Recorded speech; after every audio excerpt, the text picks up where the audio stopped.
Hi! Within this lecture, we're going to see how hackers steal information when using man-in-the-middle framework. Okay? So now I'm going to go into my browser over here in my Windows machine, and I'm still running the man-in-the-middle attack in the Kali Linux. So to begin with, I'm just going to go into the settings and clear the browsing data, because I don't want my existing data to interfere with my operations, so I don't want any miscommunication. So I suggest you clear the data when you try to test the man-in-the-middle attacks.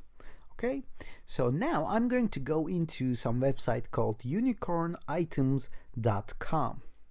So what is particular about this website is that this website belongs to me and it runs on HTTP rather than HTTPS.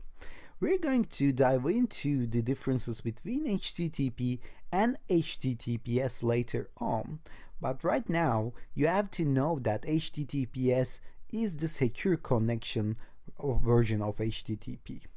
So let me in fact show you the difference.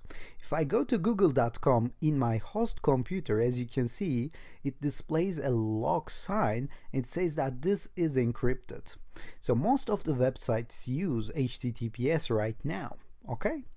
And it's actually harder to crack this down because even though we are man in the middle, if we don't strip this SSL, if we don't strip HTTPS to HTTP, it means that we're gonna get the packets anyhow, but we're not going to see what's inside of them.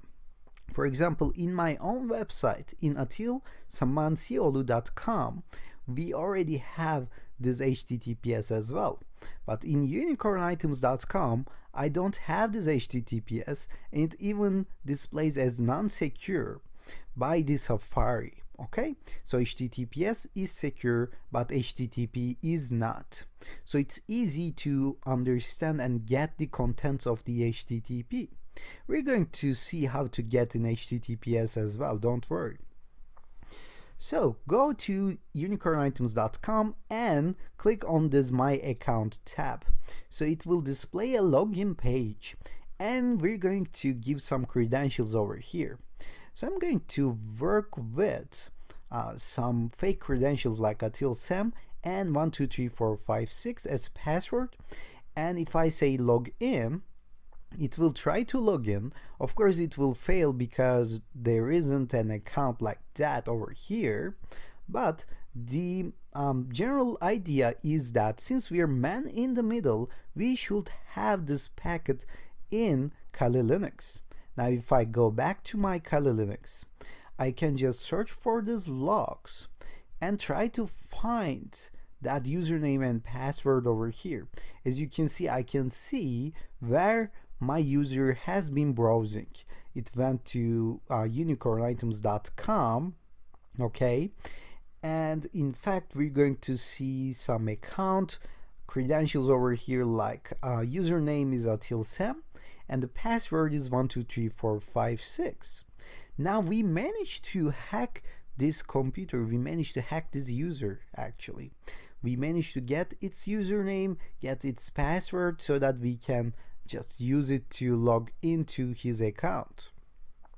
Now, as you can see, we get other logs here as well. We can see where he's browsing, where he's trying to go. We can see that for HTTPS websites as well. But in order to read the packets, like usernames and passwords, we need to be HTTP. We need to be in the HTTP websites. So now we are certain that it works on HTTP. So you can test this with other websites as well if you can find some HTTP websites. And it's actually very easy to find. Just try to find some of your favorite websites. But for HTTPS, we're going to learn, but we're going to do that in the next lecture.